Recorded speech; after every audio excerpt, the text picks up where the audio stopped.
Hello. Hey, How are you? I'm good. Yeah. It's a bright sunny day, hmm and I could Sunny. use more of those. I know. Today's like perfect. It's honestly perfect fall weather. Perfect. Like it's like what you see in a movie, when you're like, oh no, Truly. this is what fall is. Like this is what fall genuinely is, which is kind of nice. Yeah. Probably my favorite season of the year. I just love it. Yeah, the aesthetics How are lovely. good. Yeah, it's a Yeah. moment. It's a moment. It could be. Yeah, I like summer, but summer gets so hot, so that's not it's always good. true. Summer Yeah, does get hot. yeah. I've actually, because I didn't grow up with much of a fall, right? It was just something I'd read about in books mostly. And Mm, so in theory, of course, I know, I've read enough about like the autumnal crisp sort ofness of the air, vibes. vibes, yeah. But I never really, obviously, before I moved to, different parts of the global north, Mm, but before I moved here, mm. I didn't really understand that in my bones, right? Yeah, yeah, And now that I do, yeah. I have to say I'm very much a fall girly. I've converted from being a summer stan to a fall girly. Summer stand. That is the vibe of summer. It's true. But I think also one thing that changes, I think, a lot is I'm very emotion based. Mm, So for some reason my mood is always better in the fall right. than even in the summer. Because I feel like summer makes me very chaotic, but it's like chaotic highs and lows. Whereas it's like in the fall, I like stable. It's like calm down, chill, like just yeah, you're a little bit more balanced. I feel. I feel that. Yeah.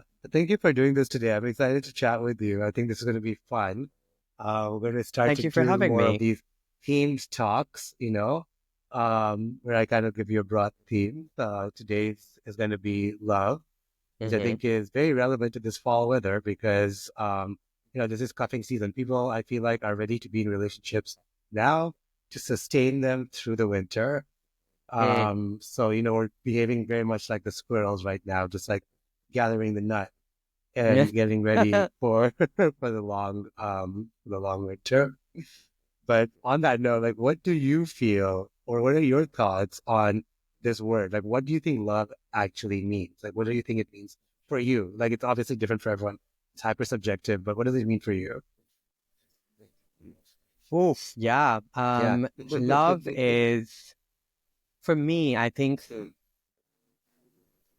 you know, and this is true, I guess, for most of us at this Mhm, point in our lives, but we've all been brought up on like a staple of mhm. popular culture that tends to place and pedestalize romantic love, right? Yeah. And I think a lot of my sort of late 20s has actually been about unlearning that. Um, And at this juncture in my life, I think love is an ethic. It's an Mhm, orientation. mhm. It is a direction that Yeah. we're supposed to sort of take, Mhm, exercise, mhm. um, and like all things that are directional, that are sort of orienting devices, if you Yeah. will, it will it can go it can go in all directions. It doesn't Yeah. necessarily like have to go on a one-way street, right? Yeah. No, it's And true. yeah, and I think for me, truly, I recently celebrated my 30th birthday, and as you often again, this is maybe whatever in queer, white, gay, subcultural spaces. Yeah. 30 is a death sentence. Yeah, it's trick death. And It's over. yeah, it's exactly. So I did not really feel like Mm. um the sort of pressures of aging, so to speak, which I mean in itself I think is a bit ridiculous when you're Yeah. speaking of it in the context of a 30-year-old. But Mhm. I just thought that I really did not. like feel it in that moment. And one of the reasons why I didn't feel it in that moment is because I had called 15 of my, friends, lovers, really, Yeah. to come celebrate that moment with me. Mhm. And, all 15 of them turned up. Yeah. So I think for me, it Yeah. was a real sort of like moment of feeling loved, feeling Mhm. caressed, Mhm. feeling held in a way that I don't even think romantic love has made me feel. Yeah.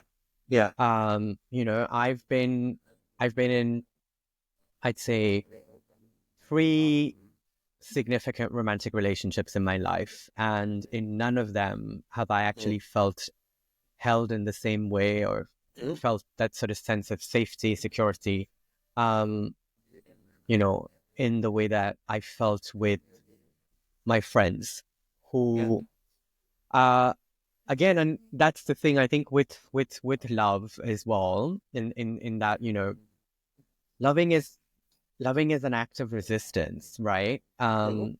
And specifically when it comes to friend love, Mhm. because again, with sort of the expansion of like gay rights to sort of include marital rights and so on and so forth, everything that Yeah. comes with it.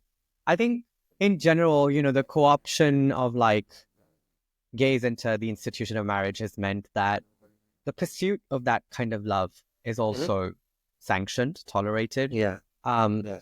but truly, to form bonds of love Mhm. outside of that is Mhm. the kind of act of resistance, right? Yeah. It's truly about, for the lack of a better way to put it in this moment, I'm trying to think of ways to do it, but chosen family, really. Mhm. And the reason I say, I mean, the reason I'm hesitant to even use that as like a placeholder Sure. at the moment is because Mm. chosen family in itself, I mean, like everything else, it's also been, it's again kind of been appropriated by, capitalism. And so Yeah. a lot of it is just about, it's, it's, uh, it's become increasingly associated with having curated experiences, right? Mhm. But it's more than that, obviously. Yeah. It's the ultimate sort of act of resistance because everything, um, from the way that we, inhabit space, from the way that we, because so much of inhabiting space is about owning property. It's about land Mhm. ownership, right? And Mhm. all of that is either based in biological family Mhm. or marital family. Um, Mhm. and when of course, I mean, the reality is that so much of the space that we occupy is Mhm. going to be with people that fall outside of those two categories. Yeah. For sure. And so, yeah, I think for me, the greatest learning through the last, I'd say, 5, 6 years, Mm. also of the global pandemic, where, Mm. I moved here not knowing a soul. Mhm. And yet, interestingly, like, I've been able to kind of forge these very loving relationships with people that have really helped me through a moment of That. crisis, Yeah. a crisis, the impacts of which they themselves are deeply feeling, right? Mm. I believe. No, it's true. And I think I like to your point, like it is a multi-directional journey. I think love as a whole. I think the understanding even of what love is comes over time. It's dynamic in its own way.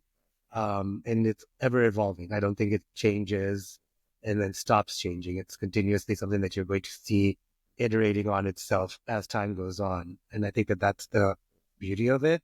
I also think to your point as well, like a lot of it tends to be very curated for us. This idea of what love could be is based on all of these elements, right? And the reality is when we look at it, when we look at our own experience, sometimes we feel like there's maybe a gap because we haven't met those markers and we haven't really realized that I've gone to this level or this level or this level. with someone or something, and therefore it's not love. And I feel like that's a very programmed way of indicating to us what love is. Where Mm, I feel like the reality that love is the experience, right? Love is something that you literally through your time are understanding for yourself, because I think it is so unique, it is so personal. No two people experience love, I don't think, the same way. I also think it's something that does change you. So, it's a very unusually symbiotic relationship with what it is, mm. because it's evolving as you're evolving, and you're evolving as it's evolving at the same time, right? So a lot Right, of that right. feedback loop that exists there. And the one thing, at least from my experience, that I've understood with love is that it doesn't manifest in a singular being. I generally don't think that. I think it's very much a holistic, cumulative experience. It is the gathering of people. The interactions can be at varied levels, but the gathering of those people is that manifestation of love, right? Like, and I think, Mm, because I mean, to your point, like as queer people growing up, you look for that in your family, you look for that in a group of people. But the reality is that those groups of people cannot always be ready to sort of fulfill you, and for you to feel fulfilled and seen and observed, in the same way, right? And that's, I feel like the older I got, I was like, the onus cannot be on them. The onus really mm. has to rely on us, right? And I think that, you really redefine your relationships over time, because you are really slowly structuring what love is and how love manifests for you. So even those relationships, like, you could be close to your family in a certain way, but sometimes I feel like we could be closer to a friend, Right. at a much greater depth, right? Yeah, That I think is kind of what, for me at least, and love has been. It's just been a continuous aggregation yeah. of people and experiences and things. Right. One of the key things I think that I was also very curious to hear your ideas on is that when you have actually felt love, as a feeling, what has Mm. that felt like for you? Like, is it describable, is it indescribable? And what is that distinction for you? Yeah, that's a really it's the answer is yes. I mean, to Yeah. me, it's certainly it is a describable feeling.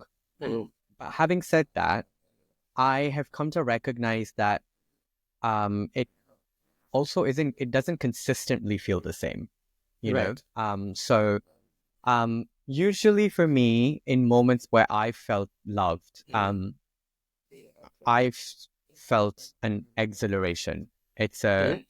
type of it is a type of high, you know. Mhm. There is a kind of you can feel the kind of like endorphin release, as it Mhm. were, in that moment. And I think that in other moments, actually, um, it's been a kind of um, like a sense of relief, Mhm. very different from like the sort of exhilaration Yeah. of feeling sort of loved in a moment, desired even. Yeah. And the relief really, I think those moments, like the ones where I think there's relief, is moments where, like personally for me, Mhm. what has tended to happen is that I've been in conflict with Mhm. a friend Mhm. or whoever really, who I have deep love and admiration for. Yeah. And I think, I mean, for me personally, growing up, working through conflict was not modeled in a healthy way. Yeah. And so again, for a lot of my early 20s, I went through the whole sort of the beats of running away from conflict, then coming Mhm. to obviously the exhausted conclusion of like you cannot escape conflict. No. So what are the alternatives? The alternative Mhm. obviously is to try and work through it in a healthy way. And but having obviously not known what that looks like or feels like, Mhm. um, Mhm. every attempt at trying to work through that, fighting for the love, really, Mhm. the love that exists in that dynamic is it's an act of suspension, right? You really like when I think of it, it is one of those kind of trust exercises. Yeah. You're Yeah. in free flow and you're waiting for the person to catch you at the other end. Yeah. And Because you're putting your trust in this person, right? Like I think yeah, that's a big part of it. Yeah. yeah. Yeah. And so when you are caught or held, Mm. Mm. you know, there's a sense of relief. Yeah. I can see that. Uh, And and to your point, like it is how you entered, right? Like into that scenario, because I think, yeah, you do enter with a lot of your history, a lot of your past perceptions, a lot of your ideas. And then when you do encounter something that feels like, no, this is truthful, trustworthy, I feel held, I feel seen, there is relief in that, right? Like, because at that point you're like, no, I actually don't have to actually stress myself out looking for these things in this person. They're already manifest in who they are or in the actions of this individual. And I think that speaks to like certain aptitudes of people, right? Which we are always mm, looking for, like when we start off a relationship. So no, I 100% absolutely. co-sign that. I think that that's very, very true. I thought it'd be fun because I try to get people that are parts of the audience of this to kind of ask some general questions. So it'll be fun to get some hot takes and us to give some reactions to some of these questions. I Okay. think that Yay. I picked five random, but I feel like Oh. some of them are like they're like, yeah, they're very broad, but I feel like, yeah, it's gonna make you think. I think they'll make us think. They'll make us think. Okay. So one of Excited. the first ones is, what's something that people didn't realize about love till it happened to you? So what's something that happened to you where you realized, oh, this is distinctly different about love as opposed to maybe something else that you've experienced? Mm. Uh, what? Well, I think Mm. what's distinct about love is it Mhm. helps you recognize um that you don't have to put on a performance. You don't have to hide parts Mhm. of yourself that you necessarily aren't comfortable with, ashamed, or working through whatever it is that you're working through in attempting to hide those parts of Yeah. yourself. But yeah, Mhm. it's radical acceptance, really. Mhm. So that is what love has felt like. Yeah. Uh, in yeah, and basically, it, in the absence of love, I think you very much or very quickly come into the understanding that this is a transactional dynamic, right? Yeah. Because Yeah. um, you I mean, again, this is Mm. as gay men, we're very accustomed to playing the kind of little song and dance routine of like, Yeah. you know, um, of being strategically like vulnerable, Yeah. and Yeah. we have to, and rightly so, right? Mhm. And so, yeah, but I think sometimes actually, this is where I Mhm. think for me, um, friend love is really essential because Mhm. as I'm single, and so I often have to play that song and dance game with Mhm. romantic partners. Um, and I've now become good Mhm. at it to kind of not be hurt by it, right? Where I'm Mhm. like, oh, I see signs of this person Right. um kind of retracting from me because this is becoming real. Yeah. I'm becoming a real human being, um and and so in those moments, then I obviously receive that message, and Mhm. I'm like, okay, I'm going to close back up because Mhm. the sort of little dangly leg that's out is not it's not doing anything for this man. Yeah. And so then, um, but this is where I think it's been freeing for me because I've stepped into friendship dynamics like that as well, Mhm. where I'll dangle Mhm. a leg. But often what has happened is that as soon as I've done that, they've they've wanted the entire Yeah, like everything that naked comes with it. body, right? The Yeah, naked truth. So yeah, very quickly have embraced that. And I yeah. think that that's why for me, truly experiencing that kind of love in some ways has been an exercise in reconstituting my faith in humanity. Mm-hmm. Yeah, I think you're right. Like, I think that there are certain elements of it that feel as if you have to sort of, you are kind of like continuously like two almost existing in two planes. Mm-hmm. And love genuinely allows you to exist in that one as that one genuine representation of who you are as a human. I think for me personally, like when it comes to like my realization with love is, the fact that like love is, people say that love is unconditional.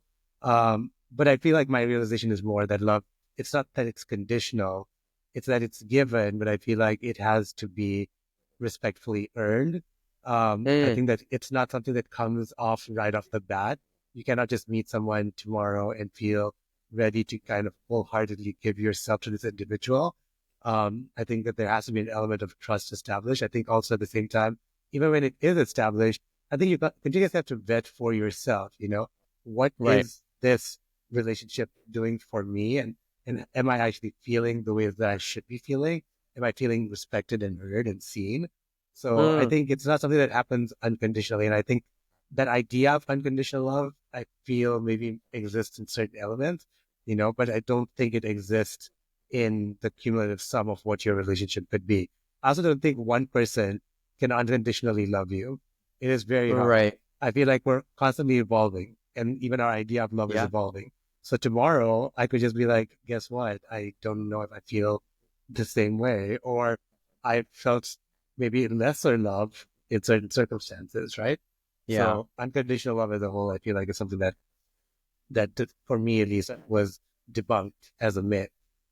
Um, Absolutely. Here's Yeah. a And second also question. there's like a longer history of that also. Do you know what I mean? Like before sort of like, I don't know, unconditional love was uh in some ways kind of like secularized, and it was placed as a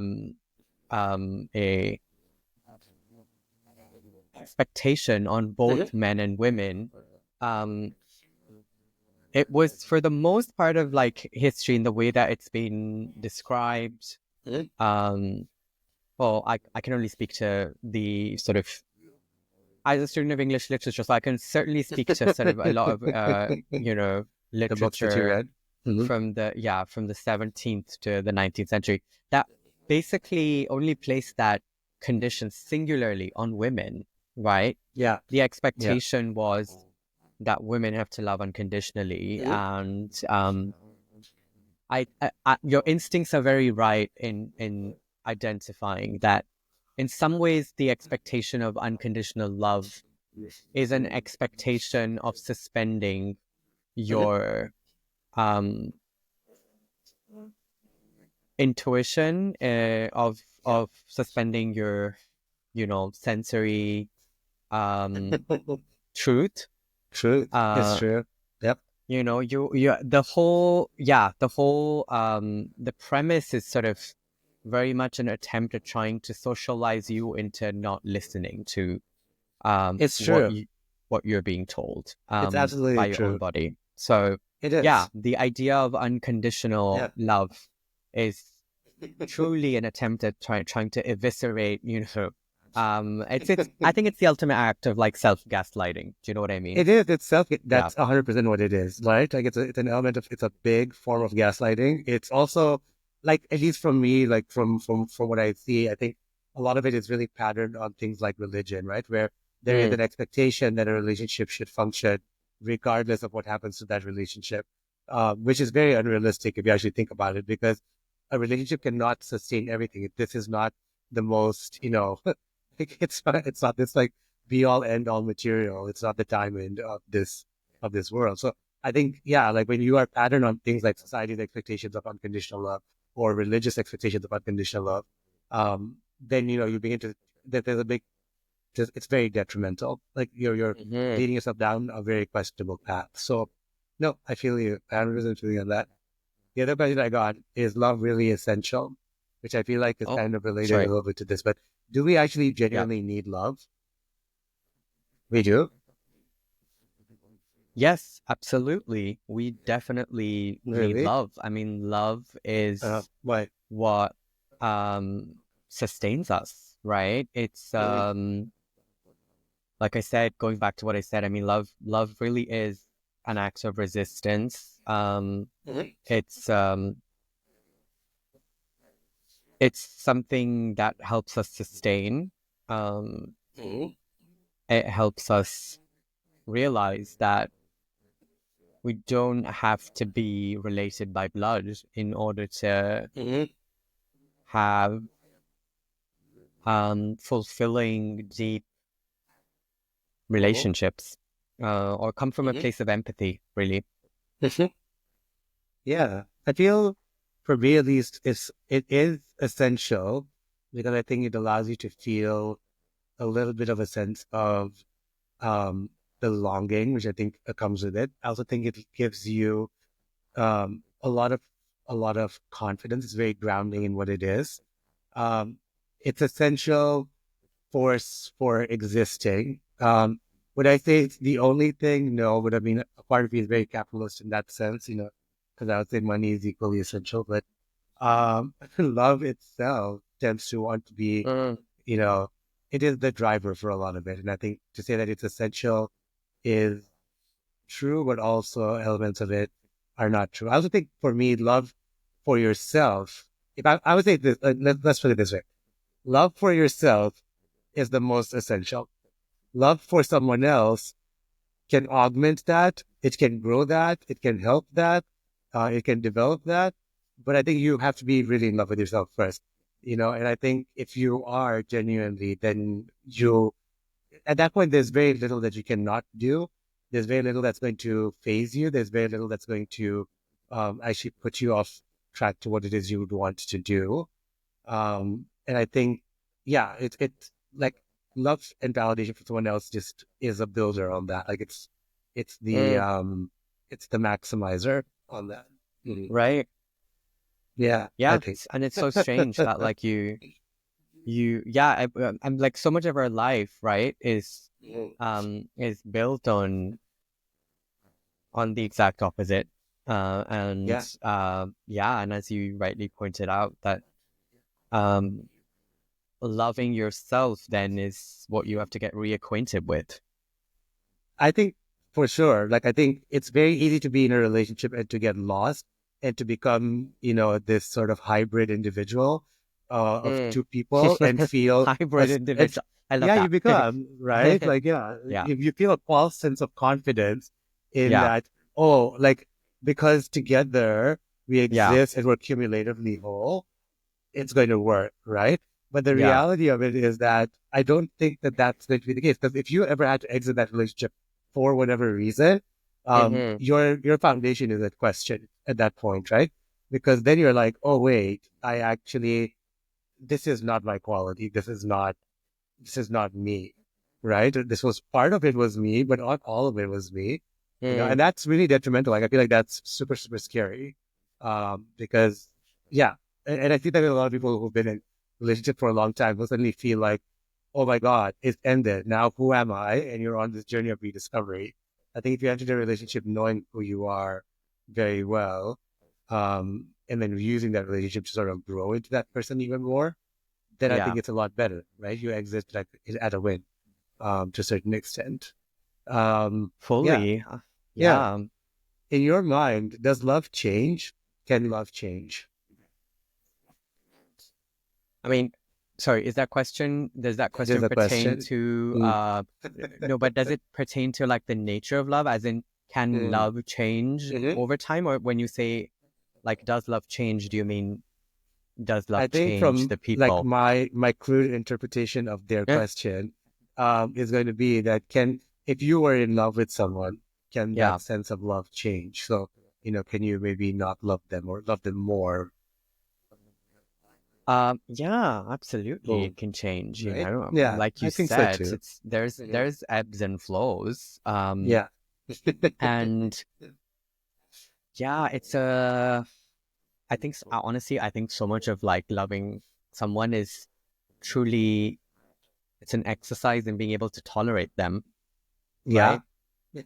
Uh, It's true. It's it's not very true. always, yeah, Mhm. it's there you are going to like run into um yeah, so much of being in love with someone is Mm. retrieving yourself from the irretrievable ick, right? Yeah. Yeah. I also think, So like, to your point, like it's tolerating them, but I also think an element of it is tolerating yourself because fully, your reactions to certain things or your reaction to this, growing love or, like diminishing love, uh, is probably what's going to irritate you more than the person itself because you have to sit with your own thoughts about this, which you can always not express to them. Right. And so then I think that that's what irritates you sufficiently enough to go out and say, okay, you know what? The time has come for me to stop this. Or maybe I'm becoming too psychologically in love with it and I need to like meter my expectations. mm, But yeah, I think that because everyone I think is a mirror to you, right? right, Everyone mirrors you. So even in a relationship, but yeah, like I think it's almost like a combination of those things, right? Yeah, you sure, tolerate them, but also are you tolerating yourself in this, and in yeah, the way that you're becoming? But yeah, you can. absolutely. Yeah, yeah. I think you Because can I definitely think fall out of love. Yeah, fully you can fall out yeah. of love, and I think so much of, again, going back to what you were saying about tolerating yourself, I Mhm. think falling out of love is really the recognition that you're not able to tolerate yourself, Mhm. and the ways in which you're acting or thinking Mhm. or behaving vis-a-vis the Yeah, other person yeah. in moments in which you're not able to extend generosity to them, right? To that, So it's true. It's so really yeah, true. it's really, I think, it's the ultimate sort of betrayal in terms of like, I think it's a real moment of realization of, Mhm. oh God, yeah, I'm barely able to tolerate myself. Yeah, in this moment. I think for me, like, because like I see, like I come across very maybe anti-romantic in the traditional social sense where people really romanticize this idea of a person where, you have to be, this one person is the be all end all. You have to work through the relationship, even during these Right. ebbs and flows, right? And then love is what's supposed to keep you there. Love is supposed to kind of hold you there. But the Yeah. reality of it is that it's not, I don't think it's singularly that, right? Mm, You are like love is that the cumulative whole. It's not a piece of, or something that you can rely on. It's not like something that a tool that you reach for to make yourself feel better. My love for this mm, person. No, that love is literally the result of all of this, right? So to say that you cannot, like, you cannot, you're going to be able to like reach for that during those ebbs and flows. I feel like that's also its own kind of, there's a little bit of a fault there. yeah. Um, Someone asked also, how does love end? So how do you know, I guess, that love is over, that there is no more love in any point in time, I guess. Oh, Maybe love wow. for a friend, maybe love for a Yeah. person, maybe love for something, I guess, if you're into that. Yeah, sure. I'm, no, but I think, um, it's difficult. I don't think it's, I think that there's like a sort of, again, like all exercises in time Mhm. making, it's a bit of like an artificial sort of, um, this idea of that there's like a definitive sort of start and middle type of thing is, it's, yeah, it's trying to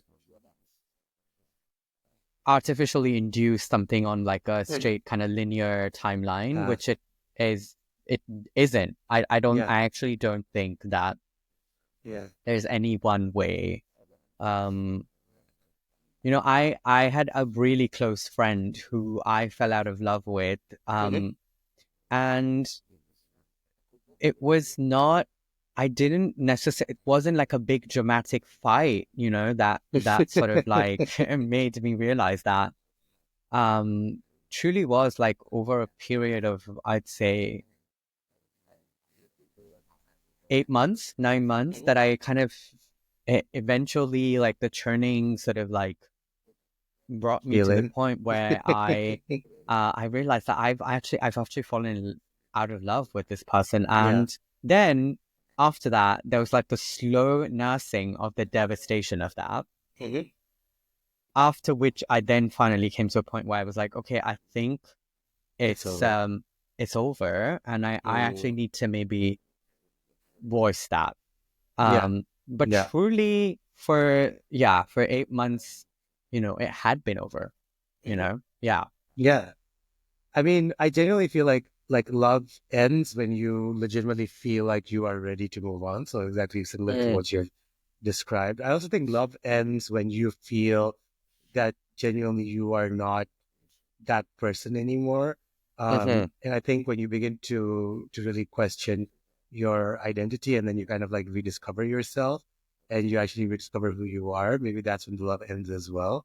I also sometimes feel like it's hard to have a definitive end to love, right? There's certain people I feel sometimes that maybe I've met them, and in the first like 10 minutes, I fell out of love with this person. I was in love with them up until 10 minutes ago. And then 10 minutes later, I'm like, I'm out of it. But then like 6 months from now, I'm back into it again. And I think it's because you are also evolving and you're always changing, right? Yeah, So I think it's hard to say that there is always a definitive end to love. I don't think like you can never not, if you've ever been in love with someone, I don't think you'll ever not be in love with them. I think that there'll be an sure. element, like a portion of it, but maybe it's like a diminished portion of it. I also feel like as a good human, you should see everyone with love. Like I think everyone needs that. I think even the start of even any kind of connection or any kind of relationship, even if it's like, you meeting someone for 5 minutes in the morning, like a barista, there's always an element of love, right? Like everyone needs to receive that love at all times. Now the Yeah, question becomes whether or not it sustains, and yeah, it's something that continues. That's really dependent on what forms there. But I think everyone needs that. It doesn't. It's not always over. There will always be right. some love, right? My final and last question to you is: what's something optimistic that you would share about love for people to better feel like they can actually accomplish love? No, I'm kidding. But also, in a sense, what's something optimistic that we can share about love, so that we can put that energy out there, that positive, optimistic energy towards it. I think Mm. going back to what I said right at the beginning, which is that it kind of comes back to that sort of cliche of, oh, Mhm. you find love in the most unexpected places sometimes. Yeah. Um, but I think, again, even in our idea of what unexpected looks like, it's so Mhm. narrowly defined by romantic expectations. It's Yeah. supposed to be, oh, it's the stranger you met on the subway type of thing. But if we kind of expand our notion of Mm. what unexpected can include and not include, Yeah. um, it I feel should you. come to include people we're in community with, right? Which Mhm. is Mm. friends, chosen family. Yeah. So Yeah. I think that this is truly there's kind of optimism in that, and Mhm. because I think it's a lot of pressure, obviously, to try and constantly conform to this very narrow notion of Mhm. love and then have to live up to that. Yeah. And I think a lot of the sort of cycles of disappointment that we experience is because we're not able to live up to that very narrow, confined notion. Yeah. And if you open that up, not only do you experience love, but you experience it expansively. Hmm. And Absolutely. when you experience it expansively, your capacity to love Mhm. changes. Changes. Yeah. No, it's very, very true. And I would 100% echo that. I would also say that love genuinely is everywhere. Mm, I don't think it's in a person specifically or in a thing. I think it takes many forms, and I think it's in everything that we do. I don't think we exist in this world without giving love. I don't think you would function. surely. I just think you would just be stuck in the water. But I do think also at the same time that I think you have to continuously feel like it is everywhere because I think that also reassures you. I think even when there is a lack of it, maybe in one part, there's always the guarantee that you can find it elsewhere. And I think that that form of love can be something completely different, but it's always there. I think love is, it is really all around you. So, um, yeah, that's good optimistic thoughts to leave people with, I think. I'm glad. Yeah. Yeah. I'm Well, thank glad. you And so much, these were Vedant. really great. Yeah, these were really great These are good questions. questions. So Okay, good.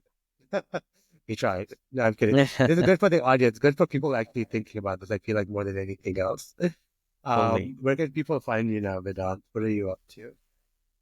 Oh yeah, I'm